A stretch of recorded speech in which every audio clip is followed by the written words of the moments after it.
బాధ్యత ఉందని నేను అనుకుంటా ఉన్నా. ఇది చూడండి, చేశారు మీరు మీడియా కానీ కొంతమంది కానీ ఏది దావోసు పోతే ఎంఓయూలు చేసుకోవాలి, మళ్ళీ ఎంఓయూలు ఏమైనా ఎవరు అడిగేవాళ్ళు ఉంటారు, కాగితం మీద పెట్టేసి అదేదో చేయడం అది కాదు, కరెక్ట్ కాదు. Yes I'm very happy there is a good competition among states. ప్రధాన కేరళలో ఉండే కమ్యూనిస్ట్ గవర్నమెంట్ కూడా పోటీ పడే పరిస్థితికి వచ్చారు. విన్నారుగా, మళ్ళీ వినిపించాలా అంటే ఏంటంటే ఆయన చెప్పేది ఒక మిత్ అంట. దావోస్ వెళితే పెట్టుబడులు వస్తాయనేది ఒక భ్రమ. దావోస్ వెళ్ళకోకుండానే పెట్టుబడులు వస్తాయి. మరి ఎందుకు వెళ్ళారని చలిలో పాపం దావోసు అంత కష్టపడి ఇంతమంది ఎందుకు డబ్బులు ఖర్చు, కోట్ల రూపాయలు. మీ అబ్బాయి, నువ్వు, అలాగే ఇండస్ట్రీస్ మినిస్టరు, కేంద్ర మంత్రి గారు, వందిమాగదులు, అధికారులు చలిలో వెళ్ళారు.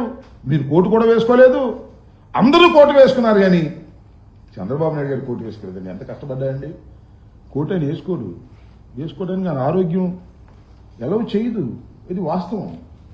దాన్ని కూడా ఒక సంక్షోభాన్ని కూడా ఉపయోగించుకునే విధానంగా కోటు కూడా వేసుకోకుండా వెళ్ళాడు, కష్టపడ్డాడని చెప్తున్నారు. ఏ పెట్టుబడులు అంటే అవన్నీ పెట్టుబడులు వస్తాయండి, మిత్ అదంతా కూడా అని ప్రచారం చేసేటటువంటి ప్రయత్నం ఇవాళ చంద్రబాబు నాయుడు గారు చేస్తున్నారు. అంతేకాదు, ఎప్పుడు ఈ తక్కు టమార విద్యలు చంద్రబాబు నాయుడు గారికి అనుకూలంగా ఉంటే ఒక రకంగా, వ్యతిరేకంగా ఉంటే మరో రకంగా ఆయన చెబుతాడు, పత్రికలు రాస్తాయి. మీకు 14 సంవత్సరాలు చంద్రబాబు నాయుడు గారు పరిపాలన చేశారు కదా, మీరు చూశారు లేదో 2014-19 కాలంలో గ్లోబల్ ఇన్వెస్ట్మెంట్ సమ్మిట్ అని పెట్టారు. గుర్తుంది మీ అందరికీ, గ్లోబల్ ఇన్వెస్ట్మెంట్ సమ్మిట్ అని. ఏం చేశారు చూశారు, దానిలో 10 లక్షల కోట్ల రూపాయల పెట్టుబడులు వచ్చేసాయి అన్నారు. 2 లక్షలు 3 లక్షలు కాదు, 10 లక్షల కోట్ల రూపాయలు పెట్టుబడులు వచ్చాయి. అంటే ఆయనకున్నటువంటి ఎల్లో మీడియా ఫ్రంట్ పేజీలో అద్భుతమైనటువంటి పెట్టుబడులు రాష్ట్రానికి వచ్చేసాయి, 20 లక్షల మందికి ఉద్యోగ అవకాశాలు కల్పిస్తున్నాం అని డబ్బా మీద డబ్బా కొట్టారు. వెయ్యండి, చెప్పండి ఏమయ్యాయి? మీరు 5 సంవత్సరాలు పరిపాలన చేసినప్పుడు మీరు 10 లక్షల కోట్ల రూపాయలు గ్లోబల్ సమ్మిట్లో అనౌన్స్ చేసినవి ఎన్ని వచ్చాయో చూపించారంటే లేదు, ఒక్కటి కూడా లేదు. 328 ఒప్పందాలు ఆ రోజు పేపర్లు వేశారు. 328 ఒప్పందాలు చేసుకున్నాం, 20 లక్షల మందికి ఉద్యోగాలు వస్తున్నాయి, 10 లక్షల కోట్ల రూపాయలు గ్లోబల్ సమ్మిట్ ద్వారా తీసుకొచ్చినటువంటి ఘటన సమర్థుడు చంద్రబాబు నాయుడు గారు అని డప్పాలు కొట్టుకునేటటువంటి కార్యక్రమం చేశారు.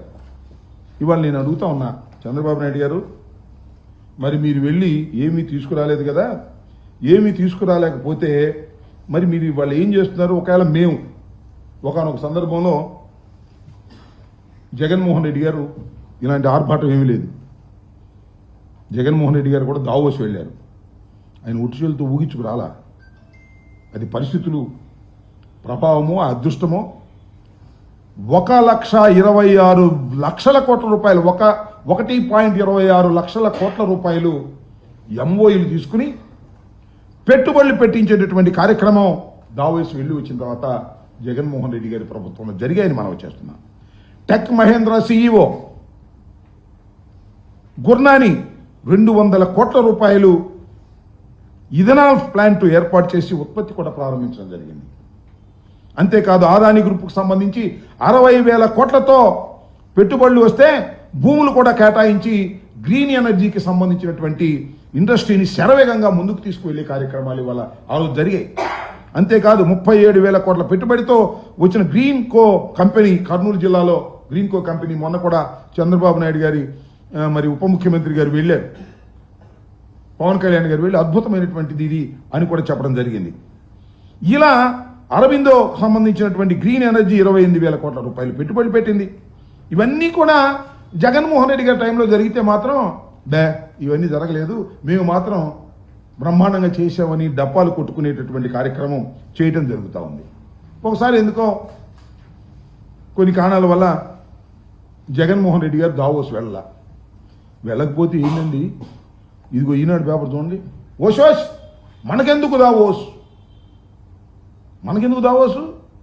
పెట్టుబడి అవసరంలా మనకి? జగన్మోహన్ రెడ్డి గారు వెళ్లాల్సిన అవసరంలా దావోస్ ఒక్కసారి వెళ్ళకపోతేనే దావోసు ఎందుకు వెళ్ళలేదు అని ప్రశ్నల మీద ప్రశ్నలు కురిపించారు. దావోసు వెళ్ళి మీరు ఆయన ఎవరో మరి పెట్టుబడుల కోసం దావోసు వెళ్ళలేరా అని ఈనాడులో స్టేట్మెంట్ ఇచ్చారు. మీరు దావోసు వెళ్ళి ఉత్త చేతులతో తిరిగి వస్తేనేమో దావోసు వెళ్తే పెట్టుబడులు వస్తాయా అని వాళ్ళు దబాయిస్తారు. జగన్మోహన్ రెడ్డి గారు దావోసు వెళ్ళకపోతేనేమో పెట్టుబడులు మీకు అవసరం లేదా అంటారు. 2 నాలుకలు మీరేనా, మీ ధోరణేనా అని అడుగుతా ఉన్నా. అదేమంటే అప్పుడు రాశారు వాళ్ళు, చంద్రబాబు నాయుడు గారు చెప్పాడు, పొరుగు రాష్ట్రాలను చూసి బుద్ధి తెచ్చుకోండి. పొరుగు రాష్ట్రాలు దావోసు వెళ్ళి ఎన్ని పెట్టుబడులు తీసుకొస్తున్నాయి. ఏమని జగన్మోహన్ రెడ్డి గారు, మీరు దావోసు వెళ్ళలేదు, పొరుగు రాష్ట్రాలను చూసి బుద్ధి తెచ్చుకోండి అన్నారు. మరి ఇప్పుడు ఏం చెప్పాలి మేము? పక్కన మహారాష్ట్ర, పక్కన తెలంగాణ, వాళ్ళని చూసి మీరు బుద్ధి తెచ్చుకోవాలా? వాళ్ళు శుభ్రంగా వెళ్ళారు, కోట్లు వేసుకున్నారు, పెట్టుబడులు ఇచ్చారు, ఎంఓఎని తీసుకొచ్చారు. మరి చంద్రబాబు నాయుడు గారు కోట్లు వేసుకోలేదు, పెట్టుబడులు తీసుకురాలేదు. వాళ్ళ అబ్బాయి వెళ్ళాడు, ఇండస్ట్రీస్ మినిస్టర్ వెళ్ళాడు, రామ్మోహన్ నాయుడు వెళ్ళాడు, అందరూ ఊగించుకుంటా పెద్ద పెద్ద కోట్లు వేసుకొచ్చి ఊగించుకుంటా తిరిగి వచ్చారు. దీనికి మాత్రం ఏందండి దావోస్ వెళ్తే పెట్టుబడులు వస్తాయండి? రావు.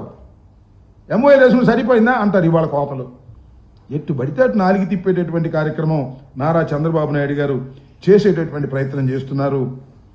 కట్టుకథలు వినిపించేటటువంటి ప్రయత్నం చేస్తారు. అసలు నిజంగానండి చాలా మెచ్చుకోవాలి. అసలు ఏ మాటకు ఆ మాట మన చంద్రబాబు నాయుడు గారిని, ఆయనకున్నటువంటి ప్రచార ఆర్భాటాలని, వారికి ఉన్నటువంటి వంగి మాగదుల్ని, వారికి ప్రచారం చేసే ఎల్లో మీడియాని అద్భుతంగా మెచ్చుకోవాలి. ఎందుకంటే బ్రహ్మాండమైన కథలు అల్లి చెబుతుంటారు. ఒక పగిలిపోయిన గ్లాసు కథ మీకు వినిపించేటటువంటి ప్రయత్నం నేను చేస్తాను. సావధానంగా ఇవ్వండి, కొద్దిగా పెచ్చుగా ఉంటుంది, అయినా పర్వాలేదు, ఓర్పుగా ఇవ్వండి. ఇక్కడ బండారు వెంట బయట పెడదాం. దావోస్ లో ఇన్వెస్ట్మెంట్ సమ్మిట్కి వెళ్ళినప్పుడు ఒక హోటల్లో బస్ చేశారు. చంద్రబాబు గారి రూమ్ లో, చీఫ్ సెక్యూరిటీ వాళ్ళు వేరే రూమ్ లో, ఆఫీసర్స్ వేరే రూమ్ లో, ఇలా ఉన్నారు అందరూ. అప్పుడు -12 degrees టెంపరేచర్ లో ఆ రూమ్, హోటల్ రూమ్ వెంటిలేటర్ కొంచెం పగిలి మంచు మొత్తం లోపలికి వస్తే రాత్రి అంతా నిద్ర పట్టలేదు ఈ ఆఫీసర్స్ కి. ఇబ్బంది పడి రగ్గులు కప్పుకొని చాలా ప్రయత్నాలు చేసి హోటల్ స్టాఫ్ ఫోన్ చేసి ఏదో రాత్రి అంతా ఇబ్బంది పడి కొంచెం తెల్లవారుజాము నిద్రపోయారు. మగతగా నిద్ర పట్టింది. తెల్లారేసరికి లేట్ అయింది. వాళ్ళు లేచేసరికి లేచి చూడగానే చూస్తే వీఐపీ లేరు. సిఎస్పై ఫోన్ చేస్తే వీఐపీ లేరు, వచ్చారు అన్నారు. వీళ్ళు కంగారు వచ్చి గబగబా రెడీ అయిపోయి అప్పుడే ఎందుకు వెళ్ళిపోయారు అని చెప్పి వెళ్ళేసరికి ఇంకా స్టాల్స్ అన్ని ఓపెన్ కాలే. ఆంధ్రప్రదేశ్ స్టాల్ ఒకటే ఓపెన్ అయింది, మిగిలిన అన్ని అప్పుడప్పుడే వస్తున్నారు. అప్పటికే వచ్చినటువంటి కొంతమంది పారిశ్రామికవేత్తలు, ఫారినర్స్ ఆంధ్రప్రదేశ్ స్టాల్ దగ్గర ఉంటే వాళ్ళందరూ రగ్గులు, మఫ్లర్లు ఇవన్నీ కప్పుకుని ఉంటే పెద్ద పెద్ద ఇవన్నీ వేసుకుని అక్కడ అదే ఖద్దరు బట్టలతో అదే వ్యక్తి అలా కూర్చొని ఇన్వెస్ట్మెంట్స్ గురించి మాట్లాడుతున్నారు. ఆంధ్రప్రదేశ్ లో ఉన్న అవకాశాలు ఏంటి? ఈ ఆఫీసర్ సిగ్గుతో షై ఫీల్ అయ్యి, సార్ ఏంటి సార్ ఇంత ఎర్లీగా వచ్చారు, మా రూమ్ లో ఇలా జరిగిందంటే, అవును నా రూమ్ లో కూడా జరిగింది కదా సార్, మీరు ఇలా వచ్చారు ఎందుకు సార్, కొంచెం సేపు అంతా రావచ్చు కదా, ఎందుకు ఇంత చలిలో? నేను గవర్నమెంట్ డబ్బుతో వచ్చానయా, మనందరూ గవర్నమెంట్ ప్రజలు కట్టిన పన్నులతో విమానాల్లో వచ్చి హోటల్లో బస్ చేశాం. అందరికంటే 10 నిమిషాల ముందు నేను వస్తే నాకు ఎలాగా టైం వేస్ట్ చేయడం అనవసరం. అది హోటల్లో ఉండే బదులు ఇక్కడికి వచ్చా అనుకో, ఇతర స్టాల్స్ తో కంపీట్ చేస్తే మనం కొంచెం ముందు ఎక్కువసేపు మాట్లాడే అవకాశం వస్తుంది. ఒక 2-3 ఫారినర్స్ అట్రాక్ట్ అయినా మన ఆంధ్రప్రదేశ్ లో తెలుగు పిల్లలకు 100 మందికి ఉద్యోగాలు వస్తాయి. నేను హోటల్లో ఎందుకు ఉండాలి? ఇది చెప్తే ఆ ఆఫీసర్ కళ్ళమ్మ నీళ్లు వచ్చినాయి. నాకు ఆయనలే చెప్పారు. అదే ఆయన విజన్, ఆయన కష్టం. దావోస్ లో మీటింగ్ జరుగుతుంది కదా, ఇండస్ట్రియల్ సమ్మిట్. చంద్రబాబు గారు కూడా అందరినీ ఆయన టీం దావోస్ వెళ్ళాడు. వెళ్ళిన తర్వాత అందరు మీటింగ్ పొద్దున్నే టైం 9 ఎంత ఫిక్స్ చేసుకున్నారు. ఈయన ఫోటోస్ అన్ని ఇట్లా రూమ్స్ ఉంటాయి కదండి, ఈయన ఆయన చెప్పాడు కాబట్టి నేను మీకు చెప్తున్నాను, నేను చూడలేదు సార్. ఆయన అంత పెద్ద మనిషి, ఆయన నాకు ఫోన్ చేసి చెప్పాల్సి అవసరం. ఇట్లా రూములు మొత్తం ఇట్లా కట్టుకొని రూములు ఉన్నాయంట. విపరీతం అక్కడ -10 degrees అవ్వచ్చండి. దావోస్ అంటే యూరోప్ అంతా విపరీతం చలి ఉంటుంది. విపరీతం చలిలో వీళ్ళ కర్మ కానీ వీళ్ళున్న వింగ్ మొత్తం గ్లాస్ ఎదురు పనికిందంట. విపరీతమైన చలి అంటండి, భయంకరమైన చలి. మంచి వస్తుంది. పడుకోవాలి ఫోన్ చేస్తే మేము ఏం చేయలేము ఉన్నారట హోటల్. నైట్ 100 అయిపోయింది మేము ఏం చేయాలంట. దుప్పట్లు కప్పుకొని, పరుపులు కప్పుకొని, నిద్ర పట్టగా 4 గంటలకు 5 గంటలకు ఆయన స్టాఫ్, ఆయనతో పాటు వెళ్ళిన IAS IPS పెద్ద పెద్ద ఆఫీసర్లు కానీ చంద్రబాబు గారి సెక్రటరీ కానీ సెక్యూరిటీ కానీ పడుకున్నారట. పడుకొని లేచాడు 9 అయిందంటే అయ్యో టైం అయిపోయిందని ఇంకొక వాళ్ళు లేచి చంద్రబాబు గారు సీఎస్ ఫోన్ చేశారట. ఎక్కడున్నారు సార్ అంటే, సార్ మీటింగ్ లో ఇక్కడికి వచ్చారు, ఇక్కడ ఎగ్జిబిషన్ దగ్గరికి వచ్చారు అని చెప్పి వీళ్ళు రెడీ పరిగెత్తుకొని వెళ్ళారట. చంద్రబాబు గారు అన్ని షాపులు గుజరాత్ అన్ని రాష్ట్రాలు స్టాల్స్ అన్ని మాట్లాడుకుంటూ పోతే సన్ రైజ్ ఆంధ్రప్రదేశ్ అని పోతుందట. పోతే చంద్రబాబు గారు ఒకటే మామూలు షర్టు వేసుకొని ఒక చుట్టూ ఫారినర్స్ 10 మంది వేసుకొని చెప్తున్నట, ఆంధ్రప్రదేశ్ చాలా గొప్పది, మొత్తం సముద్రం ఉంది, 900 కిలోమీటర్ల సముద్రం ఉంది, మీరు పెట్టుబడులు పెడితే చాలా గొప్పగా ఉంటది, భూమి బద్దలైపోద్ది, అందరు రండి. నాకు అలవాటే కదా, ఎవరిని బట్టి వాళ్ళని తెచ్చుకోవచ్చు ఇస్తున్నట. అదే ఇస్తున్నట. సార్ ఏమ్మా అన్నాట, సార్ సారీ సార్, రాత్రి మాది ఇట్లా పగిలిపోయి బాధతో లేదా మంచుతో నిద్ర పట్టాలంటే నారం కూడా పగిలింది అన్నట. సార్ మరి మీ నిద్ర అంటే, ఏమన్నా నిద్ర పొద్దున్నే లేవకూడదు, నిద్రపోకపోతే ఏం కాదు కదా, మనం ఆంధ్రప్రదేశ్ ప్రజల సొమ్ముతో ఇక్కడికి వచ్చాం కదా, వాళ్ళ డబ్బుతో వచ్చి మనం పగల పడుకుంటే ఎట్లా, నేను ఒక 10 నిమిషాలు ముందు వచ్చానుకో, ఈ కదమ స్ట్రీట్ స్టాల్ ఓపెన్ చేయకముందే నేను ముందు వచ్చానుకో, వచ్చి నేను మాట్లాడాను అనుకో, ఏదో ఒక కంపెనీ వచ్చినా కానీ ఏ